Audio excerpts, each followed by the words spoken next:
Damn it. They took his radio. Baron was right. Skynet's listening.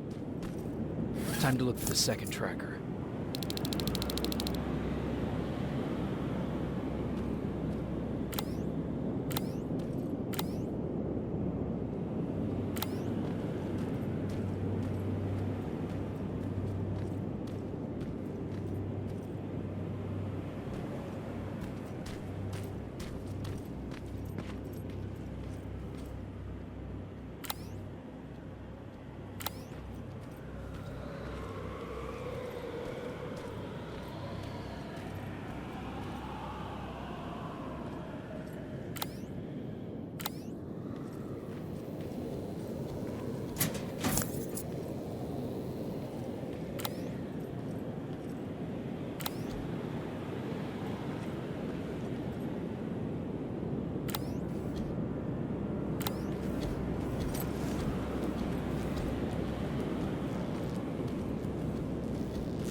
storage facility.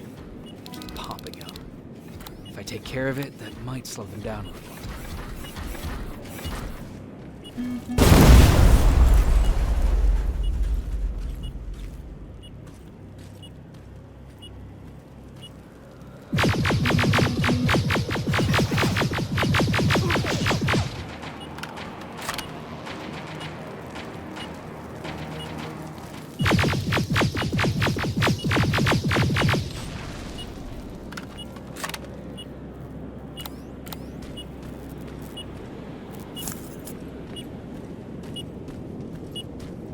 I think I'm getting closer. It's got to be here.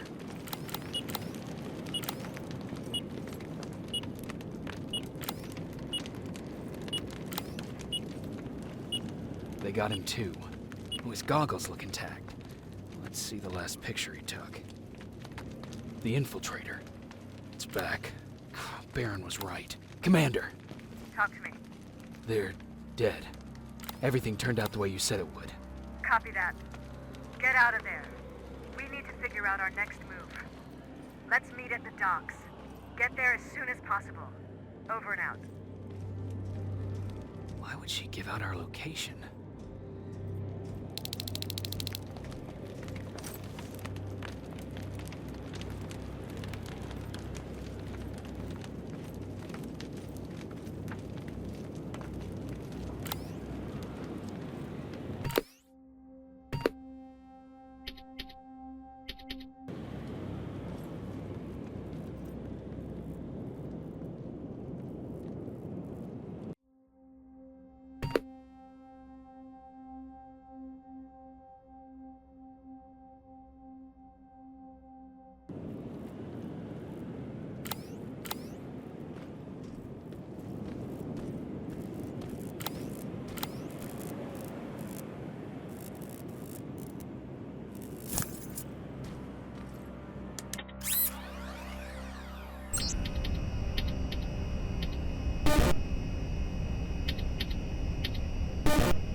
Plasma storage destroyed.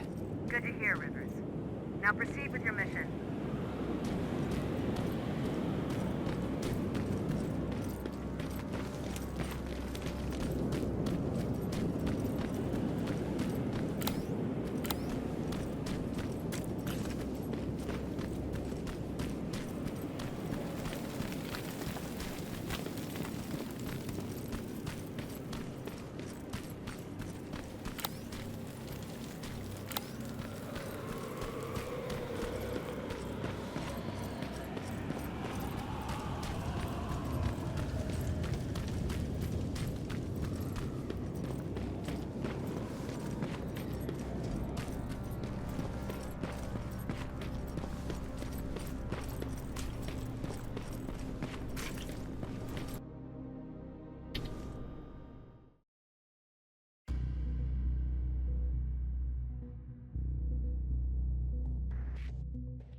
You're still alive?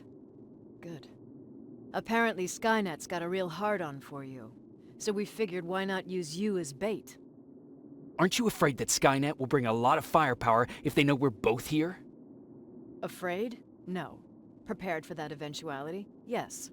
We've got eyes on the ambush site from every angle. If anyone shows up, it means they were listening.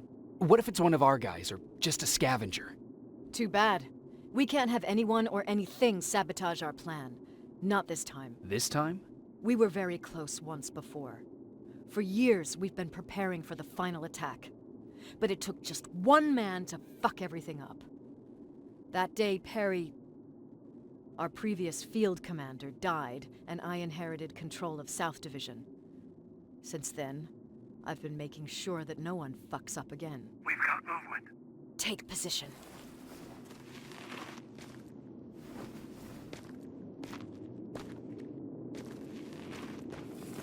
What do you have? A hooded man's walking down the street. Might be a scavenger. Rivers, you saw him. Is it the same model? Is it the infiltrator? I can't tell. We're waiting for your signal. I think that might be it. You think? Good enough for me. Cease fire! Cease fire! Target down! I repeat, target down! Go check him!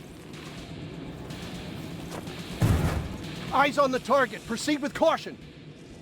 Is he dead? What the fuck? It's the target! You can't get away. Fire at will!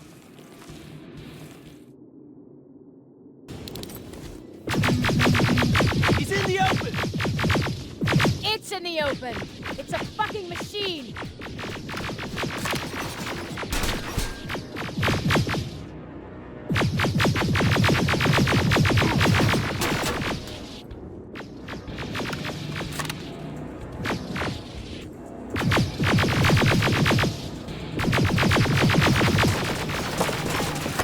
It's backed against the wall!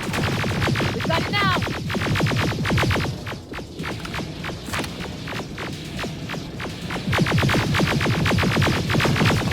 What the fuck? Everyone on me!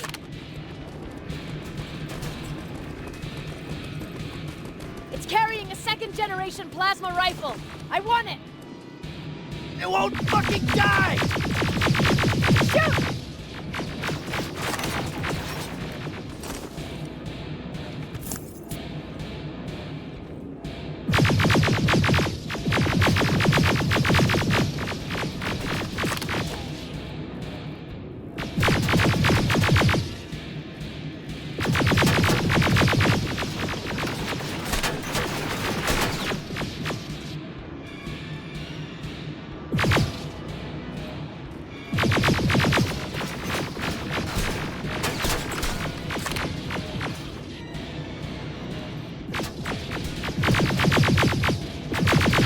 It's on the move!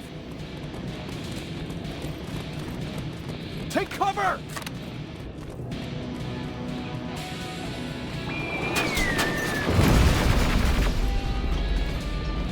Open fire! That's one ugly son of a bitch.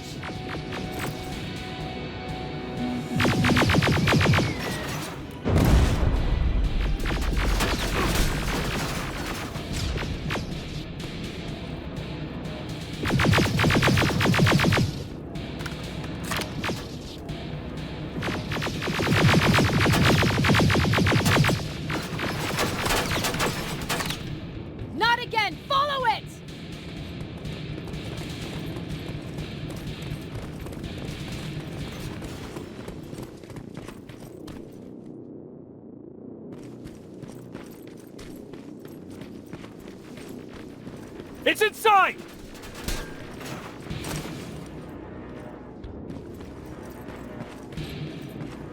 Rivers! Rivers, we're trying to get through. You can't let it get away, you hear?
Commander.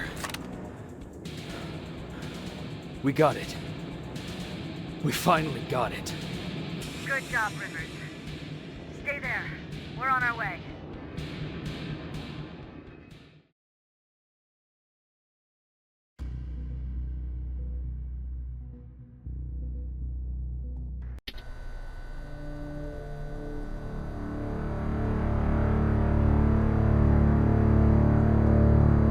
There was no doubt anymore. Skynet had created a cybernetic organism. It was designed to blur the line between a man and a machine. People started to think that there were Terminators amongst us, wolves in sheep's clothes. Some of us left, even though we hadn't seen any other infiltrators yet.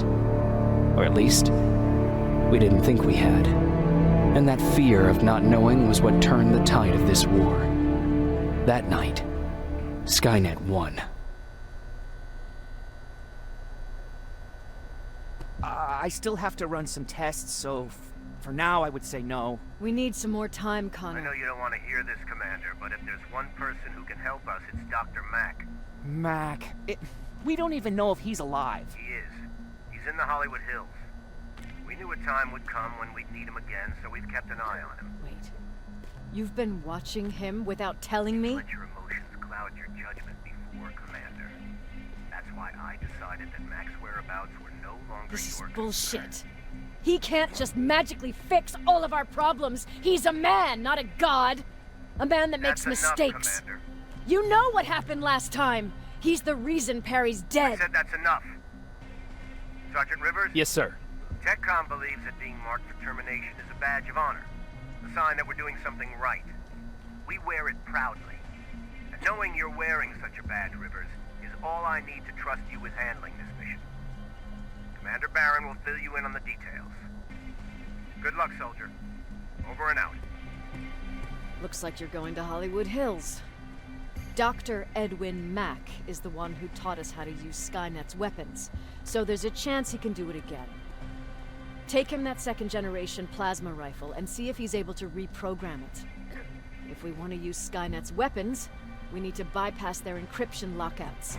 How will I find him? He's obsessed with surveillance. So when you get there, look for any cameras, biometric sensors, or any other tech stuff. He should be around. That's it.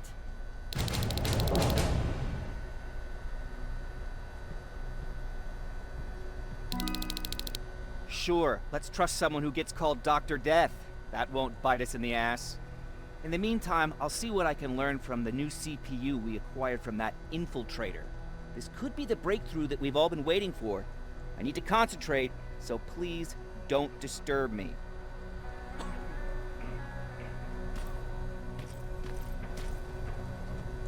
What do you need? Anything I should know about Dr. Mack before I leave? Only that he can't be trusted and he's highly manipulative. So you need to stay cautious. Was Mack the one whose drone you smashed? Yes. Yes, it was. I've never told this to anyone, but before I met Mac and Perry, I was wandering alone. Didn't have a map, so I drew one myself. The first people I came across were two guys, old enough to remember Judgment Day. We camped out together. They gave me advice, we shared some stories. Sounds nice, right?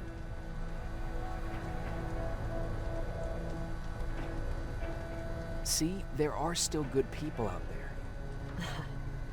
They weren't good. Although, not cutting my throat in my sleep makes them more or less gentlemen. When I woke up, all my things were gone, including my map. There I was, lost in the desert. Thirst and hunger. I knew I was gonna die. I passed out with my face in the sand. But next thing, I was lying in a bed, bathed and wearing clean clothes.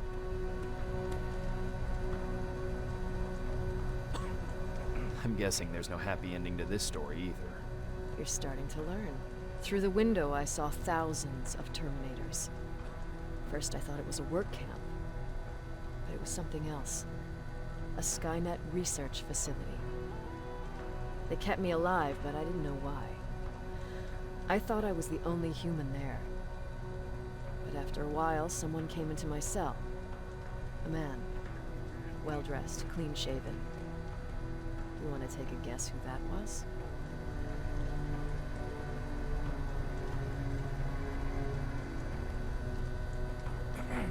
One of those guys who robbed you? No. He was a traitor to his race. Bastard was selling every piece of knowledge the machines didn't have. In return, they gave him everything he wanted. When he was done stuffing his face with food, he had another request. He wanted a whore. It lasted months, until I got to wrap a towel around his neck and make his eyes pop. You don't want to see people for what they really are. I've seen their true face. That traitor, those two guys in the desert, Mac, they all showed it to me. It's not pretty. The truth is, the only reason I fight for the Resistance is because I despise people just a little less than the machines.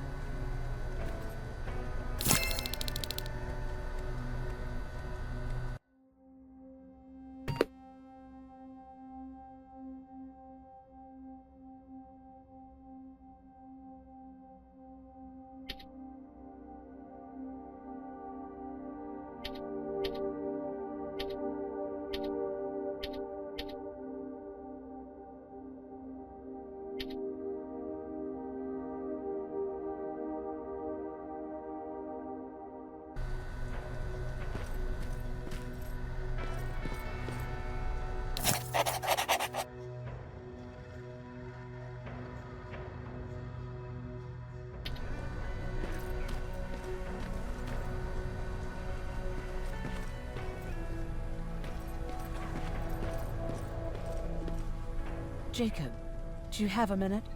Of course. I've heard that you're going to Hollywood Hills. Well, with Baron yelling like that, the whole shelter heard. He wanted me to tell you if I needed anything, so here it is. When you get to Hollywood Hills, could you stop by my old house? It's near the Griffith Park tennis courts. I wonder if Peter went there and left something for me. I know he'd be stupid to go there, since now it's behind the Annihilation Line, but then again, he was always full of stupid ideas. I'll see what I can do. Thank you. Look at him. He never talks to anyone. He just sits there. I bet he's one of those machines.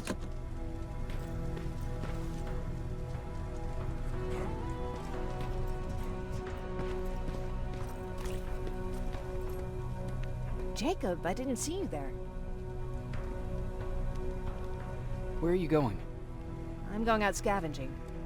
Don't worry. I'm past thinking about running away. Knowing how much you'd miss me made me not want to leave. Where's Patrick? He's getting ready. I'm taking him with me. I figure it's time for him to see what's out there. Is there something on your mind? Actually, I have a secret to tell you. You've a fan. Patrick really looks up to you. It's good for him to have a role model. And I don't think he could have chosen better. I don't think I'd make for a good role model. I never knew Jacob Rivers could be so coy. Be proud, you're a hero. The Resistance owes you a lot. And so do I. If you hadn't found us back in Pasadena, I don't know what would have happened. Well, actually I do. Exactly what the others said would happen. People were talking about the Annihilation Line months before it came. My father, of course, tried to turn it all into a joke.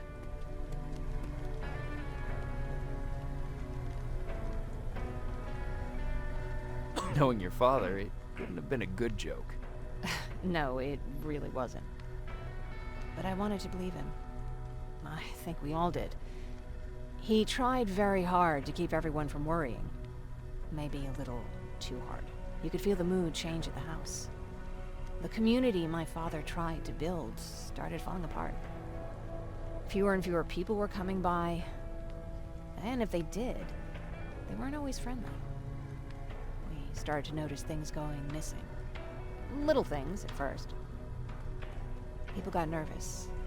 And with time, it even got to my father.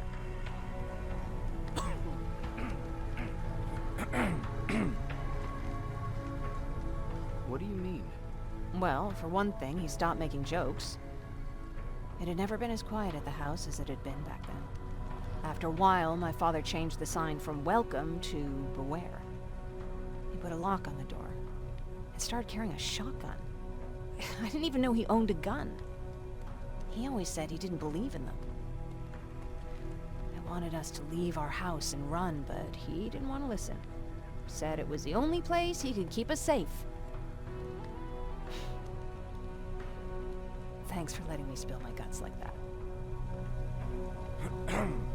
Is everything okay? You seem far away. Nothing can get past you, can it?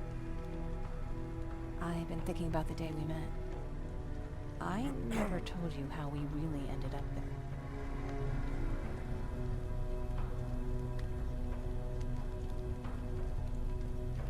there. You don't have to if you don't want to. No, I think I need this. It's been eating at me all this time. That day, loud hammering woke me up. When I came downstairs, I saw my father nailing the window shut. Through the crack, I saw them coming. Hundreds of metal heads and their red eyes. Even though they're just empty shells, I could feel the hate radiating from them. What did you do? I made Patrick stay upstairs and went back to talk to my father. We argued for a minute or two, and I tried to pull him away from the window. He pushed me away. I tried it again, but he shoved me. This time I fell. didn't recognize him as he was reaching for a shotgun. He said, I shouldn't worry about the machines. They wouldn't hurt us. I don't even remember how. But the gun was already in my hands. I closed my eyes and went someplace else. Didn't even hear the shot. I didn't hear Patrick's steps either.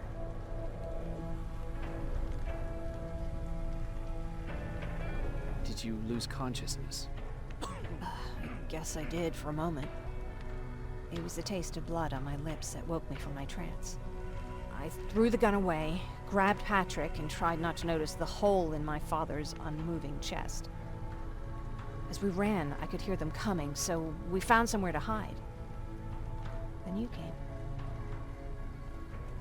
I wanted to tell someone about all this, but I was afraid to. I'm glad you did. I am too. We talk a lot about how heartless the machines are. And I started to think that maybe I was too. I probably would have convinced myself of that if it wasn't for you keeping me sane. Thank you for everything. I never thought I would find a friend in times like these.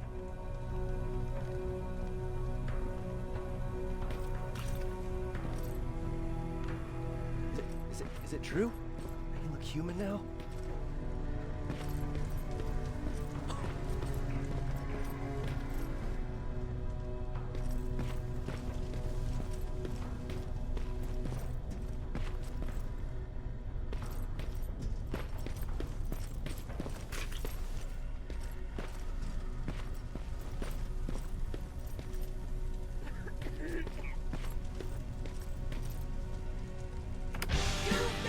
Don't be shy, Rivers. Turn up the volume.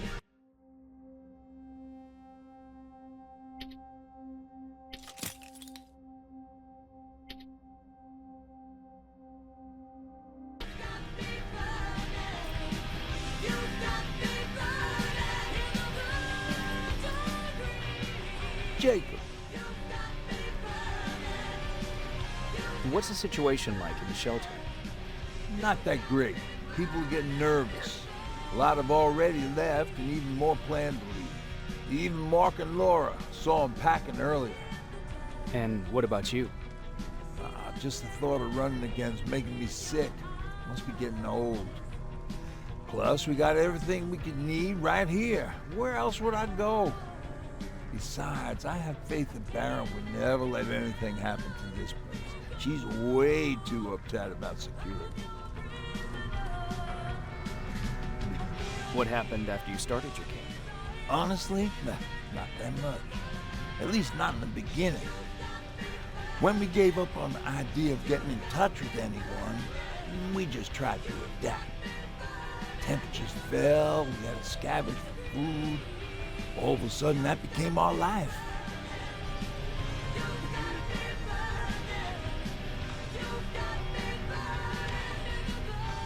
When did you first hear about Skynet? Oh, that came years later. We did hear some rumors about robot warriors. You must understand how crazy it sounded back then. And that wasn't even the most insane story out there. My favorite one was about the radioactive squirrel zombies. Well, I know how stupid it sounds, but we managed to have fun in our little commune. I still had my guitar with me. We talked a lot about how we're gonna be famous, because we're the only living band in the world.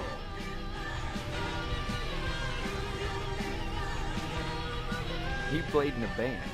I did. One of the few things I was better at than Tucker. He didn't have much talent, but he loved the idea of sex, drugs, and rock and roll, especially the first two. We were just stupid kids, not realizing what was going on. We paid the price for it the first time we saw a tin can. I was tuning my guitar when I heard a strange noise. I found out later that it was a T-400. Must have heard me play. It didn't even have the decency to look scary. Maybe if it did, we wouldn't have just stood there when it started firing. What did you do? I froze. I didn't run to help. I didn't scream. I didn't even move. I just stood there, like a coward. The tin can got Tucker with a single bullet. Bam, just like that. 7 other people died before we finally destroyed that thing. Ironically enough, I was the one who delivered the final blow. Safe to say, it was the beginning of a new era. Earlier, you said that a new era started. What changed? Well, for one thing, with Tucker dead, I became the new leader of the group. Something I never expected or wanted, for that matter.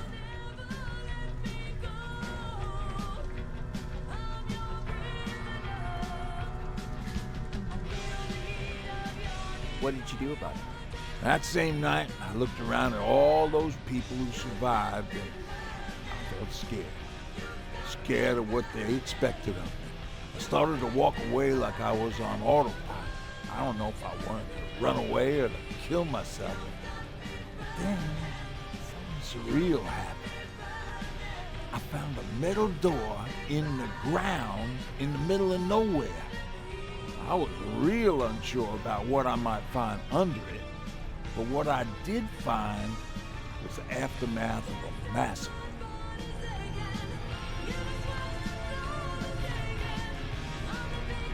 More Terminators?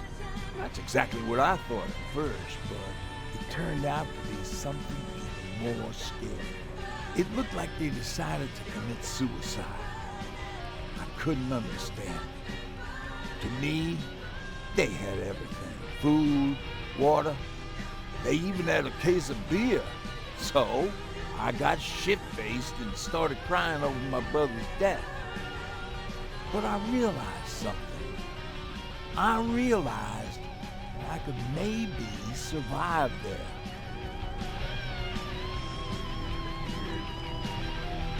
Did you come back to tell everyone? I did. After I buried the bodies outside, I returned to the camp with the good news. After that, we were all right. That night, I learned 2 things. Firstly, that it's okay to be scared.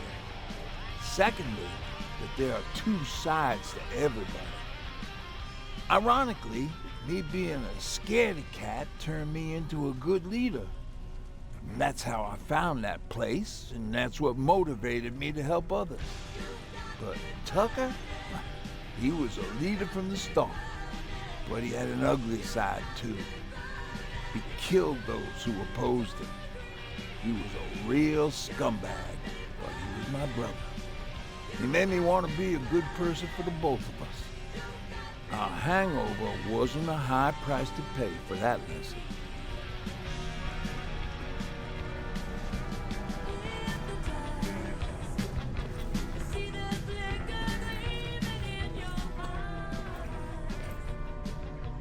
Jacob, What's in your mind?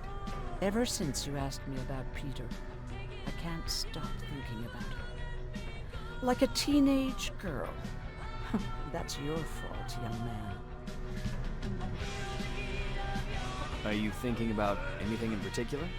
About the day we first met. It was long before Judgment Day. I was getting coffee on my way to school. I noticed him because he was buying tea in a coffee shop. I don't know why, but that made me smile. Maybe it's stupid. Maybe I should stop thinking about him. He's probably dead by now. God knows he can't take care of himself.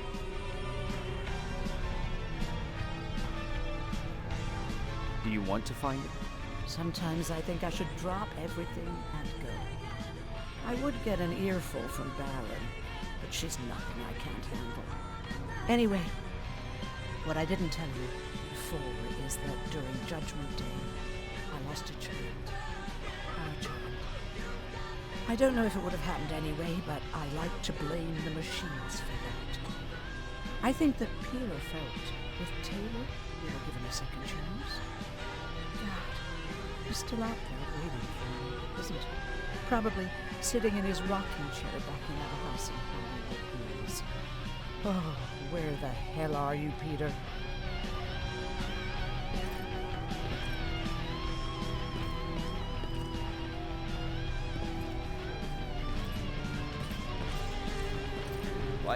Skynet doesn't have their plans in the south. I don't think. Everyone's leaving. I think we should as well. Yeah, but where to?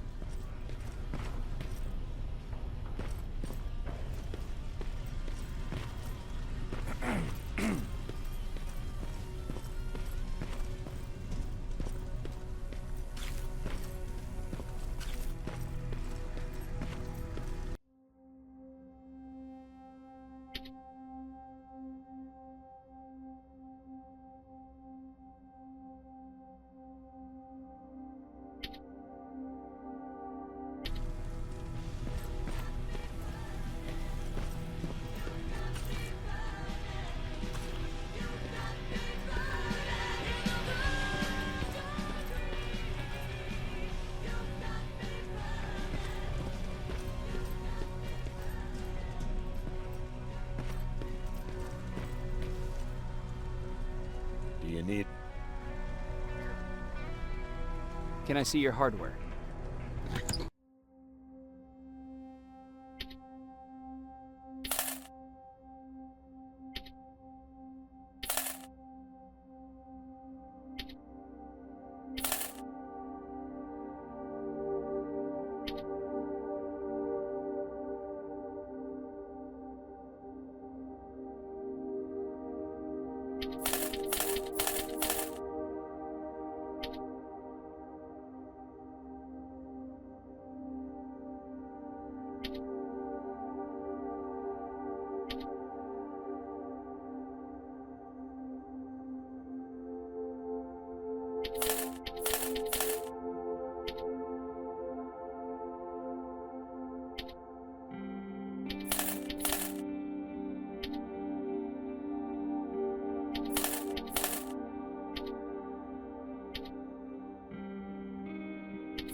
Well, what's with the dogs?